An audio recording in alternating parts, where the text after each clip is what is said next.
যে আপনি আসবেন, জয়নাল ফারুক ভাই আসবেন, সেটা নিয়ে আসলে অনেক ধরনের আপনারা নিশ্চয়ই দেখেছেন, যদি দেখে থাকেন অনেকে অনেক ধরনের মন্তব্য করেছেন। তবে আমার কাছে ব্যক্তিগতভাবে যে মন্তব্যটি সবচেয়ে বেশি আসছে সেটি দিয়ে আমি আসলে প্রশ্নটি শুরু করতে চাই। সেটি হচ্ছে এরকম যে ২০০১ সালে বিএনপি ক্ষমতায় আসার পর আপনাকে আসলে দেশ থেকে চলে যেতে হয়েছিল। এবার আপনি এরকম কোনো কিছু আশঙ্কা করছেন কিনা, যদি বাংলাদেশে সরকার না থাকে তাহলে এবারও আপনাকে দেশ থেকে চলে যেতে হতে পারে, অবস্থাটা কিরকম সেটা দিয়ে যদি আমরা আসলে শুরু করি। গুম, খুন, বাংলাদেশের রাজনীতির বর্তমান হাল অবস্থা। জনাব শামীম ওসমান।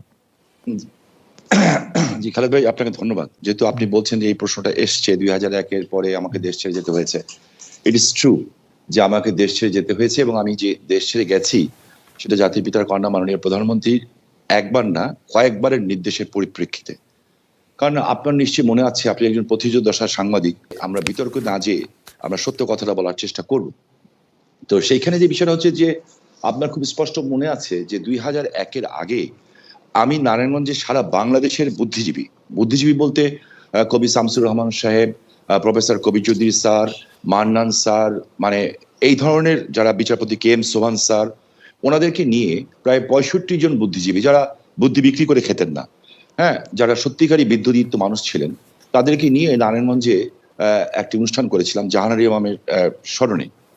তো ওইখানে তোরাম করে যে একটা ভবন হওয়ার কথা ছিল আর্টস ফ্যাকাল্টি আমার পিতার নামে, কে এম শামসুজ্জোহার নামে। তো ওইটা তখন সবাই বলেন, তো জাহানারি ইমামকে আমি ব্যক্তিগতভাবে খুব শ্রদ্ধা করতাম একজন মুক্তিযোদ্ধার মা হিসাবে, এবং আমার মনে হয় ফারুক ভাই শ্রদ্ধা করবেন, যদিও বিএনপির আমলে উনি প্রচন্ডভাবে নির্যাতিত হয়েছেন ক্যান্সারের রোগী হওয়ার পরেও।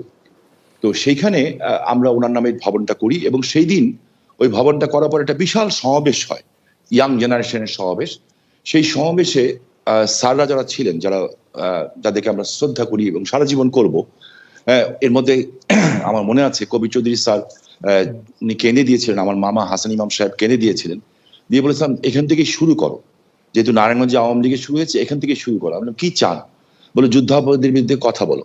তখন আমরা বলেছিলাম যারা ৩০ লক্ষ মানুষের জীবন নিয়েছে, ২ লক্ষ মানুষের সম্ভ্রম নিয়েছে, ওই গোলাম আজম গং, শুধুমাত্র ওই গোলাম আজম গং কথাটা উচ্চারণ করেছিলাম, যে তাদের এই নারায়ণগঞ্জের পবিত্র মাটিতে প্রবেশ নিষিদ্ধ।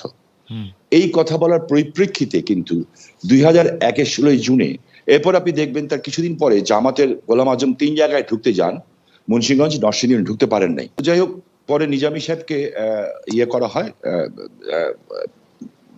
জামাত ইসলামের আমির তৈরি করা হয়, এবং তারপরে আমাকে দলের থেকে জানানো হয়, সরকার প্রধান থেকে প্রধানমন্ত্রী জানান যে আমার উপরে হামলা হবে, আমাকে ঢাকা থেকে বলা হয়। আমি সেটা শুনি নাই, আমি ভেবেছিলাম যে ওরা সামনের থেকে মারবে, তো মুক্তিযুদ্ধের সন্তান তো সামনের থেকে মারলে ফেস করতাম। কিন্তু নারায়ণগঞ্জে ২০০১-এর ১৬ জুনে বোমা হামলা হয়, যেখানে ২০ জন মানুষ নিহত হয়, এবং আমার এই হাতটা খুলে যায়, বা পাটা অচল হয়ে যায়, আমি পঙ্গু হয়ে যাই, এবং সেই শক্তিই তখন ক্ষমতায় আসে। এবং আপনি শুনে অবাক হবেন, আপনি একজন ম্যাজিস্ট্রেট ছিলেন, আপনি আইনের ছাত্র, আমিও আইনের ছাত্র। এই বোমা হামলা যেটা আমার উপরে ঘটিয়েছিল, এবং যখন জ্ঞান ফেরার পরে আমি একটা কথাই বলেছিলাম যে শেখ হাসিনাকে বাঁচান, তখন বিএনপি নেত্রী খালেদা জিয়া বলেছিলেন যে আমরা নাকি আমাদের বোমা হামলা নিজেরাই ঘটিয়েছি, কারণ জাতির পিতার কন্যা শেখ হাসিনার পরিবারের নিরাপত্তা আইন পাশ করার জন্য। এবং ১৬ জুনের এই বোমা হামলার ঘটনা যখন বিএনপি ক্ষমতায় আসে, তখন কিন্তু আমাদের উপরই চাপিয়ে দেওয়া হয়েছিল, শুধু আমার উপরে না, আমার বাড়ির বউ, ভাবি, মেয়ে, ছেলে, ভাই, সবার উপরে চাপানো হয়েছিল। এই শক্তি, আমার মনে হয় যে আপনার প্রশ্ন উত্তর ক্লিয়ার। আমার মনে হয় আমার বক্তব্য পুরো ক্লিয়ার। গুম খুন নিয়ে অনেক ধরনের কথা হচ্ছে, এখন বলা হচ্ছে জাতিসংঘের তালিকা, নানা ধরনের কিছু।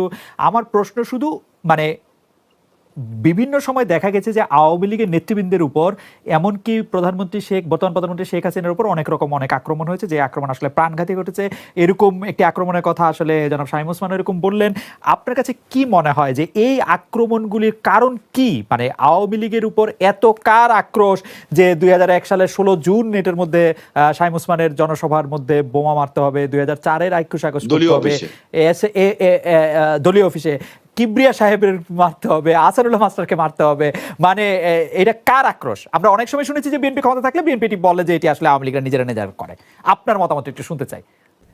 না, অবশ্যই এটা তো বিগত ১৬ বছর, আমরা আরো বলি 111 থেকে যে আমাদের বিরাজনীতিকরণ শুরু হয়েছে, সেই সেই সময় থেকে কিন্তু আমাদের এই রাজনৈতিক সংগ্রামটা, এবং আমাদের বিরোধী দলীয় নেতাকর্মীরা যেই আত্মত্যাগ করেছে, নির্যাতিত হয়েছে, এবং নির্যাতিত হওয়ার পরেও তারা বারবার মাঠে নেমেছে।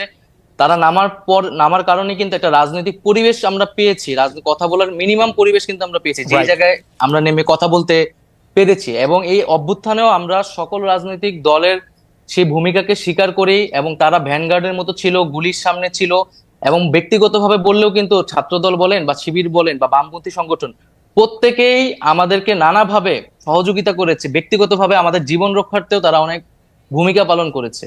মানে রেকর্ড করে বলছি, গুম প্রসঙ্গে জাতির পিতা কন্যা শেখ হাসিনা বলেন, কয়েকটি আন্তর্জাতিক সংস্থা গুম খুন নিয়ে কথা বলে, গুমের হিসেবে দেখা যায় গেল সবচেয়ে বেশি গুম জিয়াউর রহমানের আমলে, তারপর থেকেই তো চলছে।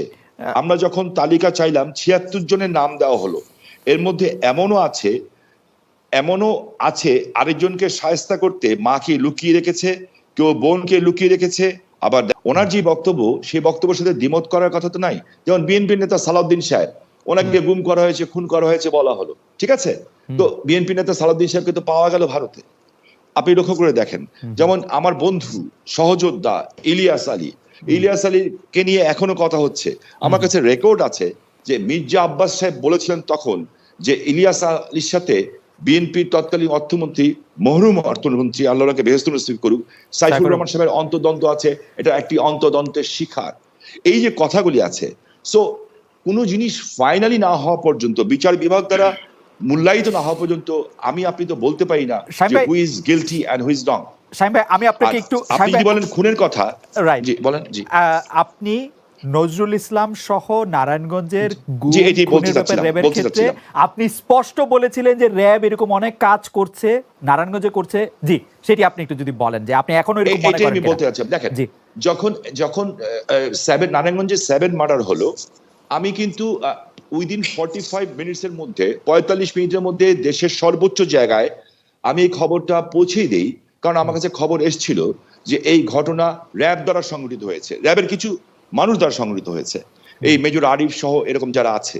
হ্যাঁ, এবং আমি বিষয়টাকে আগের থেকে আজ করছিলাম যে এরকম কিছু একটা ঘটনা ঘটতে পারে, বিকজ তারা ডিস্ট্র্যাক্ট হয়ে গেছিল। যেহেতু আমি এলাকার মানুষ, আমাকে সবকিছু খবর রাখতে হয়, এবং আমি স্বরাষ্ট্রমন্ত্রী মহোদয়কেও জানিয়েছিলাম বিষয়টা যে something is going on, but এত বড় দুর্ঘটনা হবে এটা আমি বুঝতে পারিনি। কিন্তু দেখেন, যখন এই ঘটনা ঘটলো, আমি কিন্তু আমার ভয়েস রেজ করেছি, এবং এই জন্য আমার জীবনের শঙ্কা ছিল। কিন্তু আমি সমর্থন পেয়েছি কার? আমি সমর্থন পেয়েছি জাতির পিতা কন্যা মাননীয় প্রধানমন্ত্রী শেখ হাসিনার।